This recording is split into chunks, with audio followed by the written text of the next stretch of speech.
Assalamualaikum warahmatullahi wabarakatuh. Kembali lagi dengan saya Teko Mubarokah.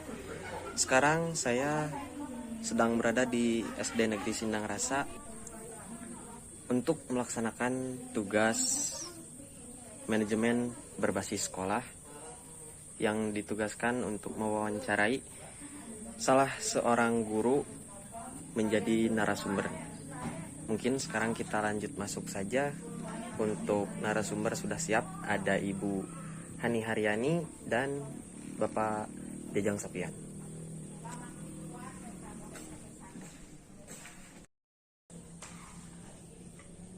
Assalamualaikum warahmatullahi wabarakatuh. Waalaikumsalam warahmatullahi wabarakatuh. Ada apa Pak?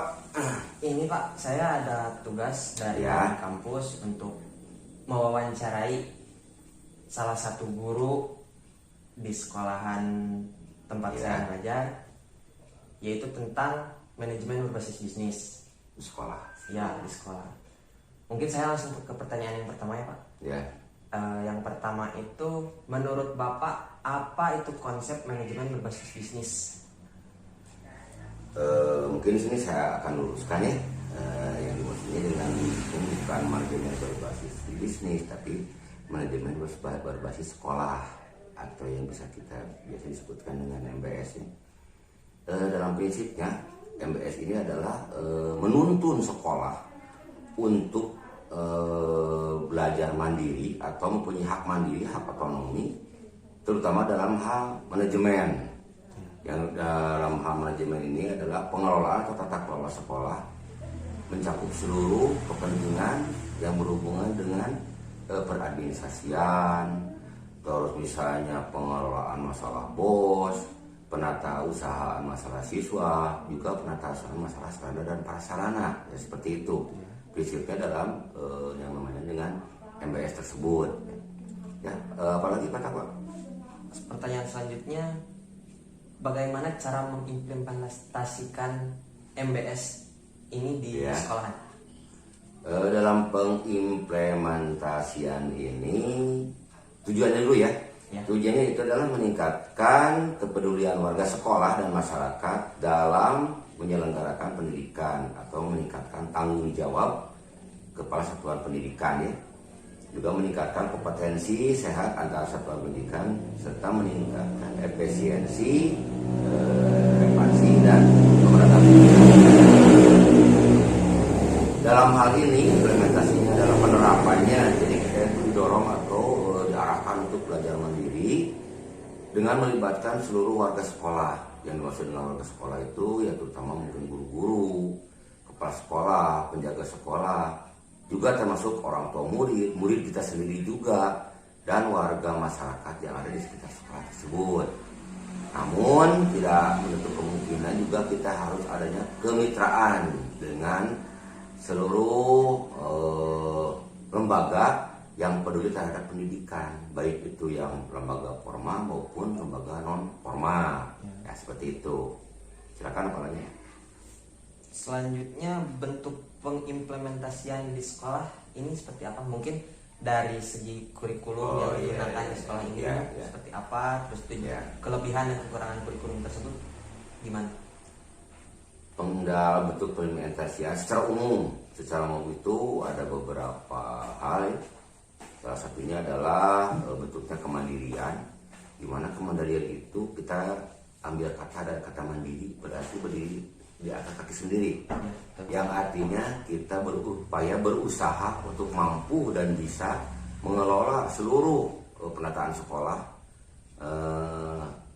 terutama manajemennya, supaya kita bisa berdiri atau bisa dari mulai perencanaan sampai pelaksanaan itu secara otonomi, ya, secara otonomi atau secara mengurus diri sendiri, kita sendiri sekolah tersebut gitu. Itu hampir semua sekolah juga hampir dalam hal ini pemerintah mencanangkan seperti itu. Yang kedua, kita bentuknya kemitraan. Yang namanya mitra di sini, itu kita tahu bahwa mitra itu hubungan baik antar instansi. Dalam hal ini instansi baik itu pemerintah maupun non pemerintah. Contohnya kita bermitra dengan K3S ya kalau di non instansi ya, atau kita bermitra dengan PGRI, itu kan sebuah organisasi atau lembaga. Ya, betul. Kita juga bermitra dengan para pengawas sekolah di luar non pemerintah atau di luar instansi. Kita juga bermitra dengan perusahaan-perusahaan yang memang peduli terhadap pendidikan dalam hal ini, supaya terjalannya atau terjalinnya hubungan yang baik antara kita dengan mitra-mitra sekolah tersebut. Yang ketiga adalah partisipasi. Dalam hal ini tentu saja dibutuhkan partisipasi aktif, baik warga sekolah, baik kepala sekolah pendidikan atau kepala sekolah, guru-guru, para penjaga, masyarakat sekitar, dan orang tua siswa juga. Itu dibutuhkan partisipasi aktif dengan tujuan untuk meningkatkan mutu pendidikan di sekolah kita atau sekolah tersebut. Yang ketiga adalah keterbukaan. Keterbukaan di sini dituntut untuk lebih terbuka. Jadi misalnya dalam hal pelaporan di sekolah, kita tahu bahwa itu ada yang dinamakan dengan dana BOS ya, atau bantuan operasional sekolah. Tentu ini memerlukan suatu laporan. Nah, pelaporan itu kita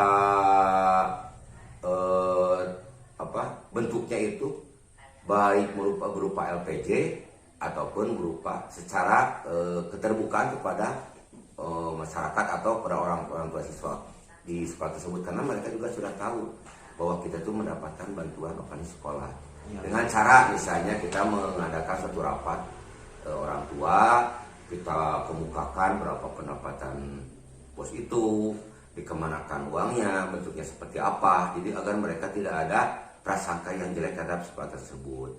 Yang kedua, bantuan yang lain adalah contohnya seperti kepada siswa ada PIP, juga harus terbuka kepada orang tua murid, berapa dapatnya, terus dikemanakan uangnya, bentuknya seperti apa, nanti secara pembagiannya juga seperti apa, agar tidak terjadi hal-hal yang memang ada kecemburuan di antara para siswa atau para orang tua murid tersebut. Yang kelima adalah akuntabilitas. Ini penting untuk dijalankan karena memiliki arti adalah suatu hal tersebut dapat dipertanggungjawabkan secara moral maupun material.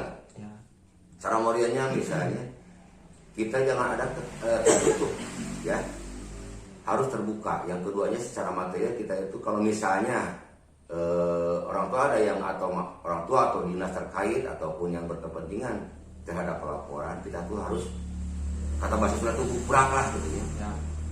Yang keduanya kepada para pengawas sekolah juga mungkin kita harus terbuka, karena di sini kita itu dikelola atau diawasi oleh beliau-beliau tersebut ya.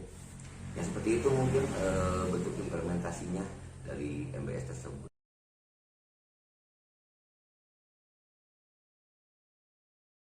Menurut Ibu, manajemen berbasis sekolah itu apa? Menurut Ibu, MBS atau manajemen berbasis sekolah dapat diartikan sebagai model pengelolaan yang dapat memberikan otonomi dan fleksibilitas kepada sekolah, sekaligus mendorong partisipasi warga sekolah sebagai contohnya guru, kepala sekolah, murid, dan staf yang ada di sekolah secara langsung untuk meningkatkan mutu sekolah berdasarkan kebijakan pendidikan nasional. Untuk selanjutnya, bagaimana cara mengimplementasikan manajemen berbasis sekolah di sekolah Ibu? Cara mengimplementasikan MBS yang diterapkan di sekolah yang saat ini Ibu tempati. Yang pertama, mensosialisasikan konsep MBS. Yang kedua, melakukan analisis situasi. Yang ketiga, merumuskan tujuan, situasi situasional yang akan dicapai melalui pelaksanaan MBS berdasarkan tantangan nyata yang dihadapi. Tantangan yang nyata yang dihadapinya itu seperti apa, Ibu? Seperti untuk saat ini ya, tentang pengetahuan, contohnya anak harus lebih menguasai IT. Ya, selain itu juga kita harus bisa lebih meningkatkan mutu pendidikan yang ada di sekolah, misalkan melalui kemampuan ataupun karakteristik yang ada di daerah sendiri. Terakhir dari saya, Bu, bentuk pengimplementasian manajemen berbasis sekolah di Sindang Rasa ini seperti apa? Bentuk pengimplementasian pada SD Sindang Rasa yaitu satu, kemandirian, kedua, kemitraan, yang ketiga partisipasi, yang keempat keterbukaan, dan yang kelima akuntabilitas. Yang dimaksud dengan kemandirian yaitu sekolah mampu menyesuaikan segala permasalahan tanpa mengandalkan campur tangan dari pemerintah pusat, yang artinya sekolah dapat menciptakan dan meningkatkan kondisi dan budaya kemandirian. Yang keduanya yaitu kemitraan, yaitu bentuk kerjasama dengan para pemangku kepentingan yang berdasarkan meningkatkan ketertiban, kepedulian dari semua lapisan masyarakat yang saling mendukung, baik dukungan moral dan pemikiran. Terima kasih atas jawaban yang Ibu berikan untuk saya. Semoga jawaban yang Ibu berikan bermanfaat bagi saya dan bagi para penonton setia channel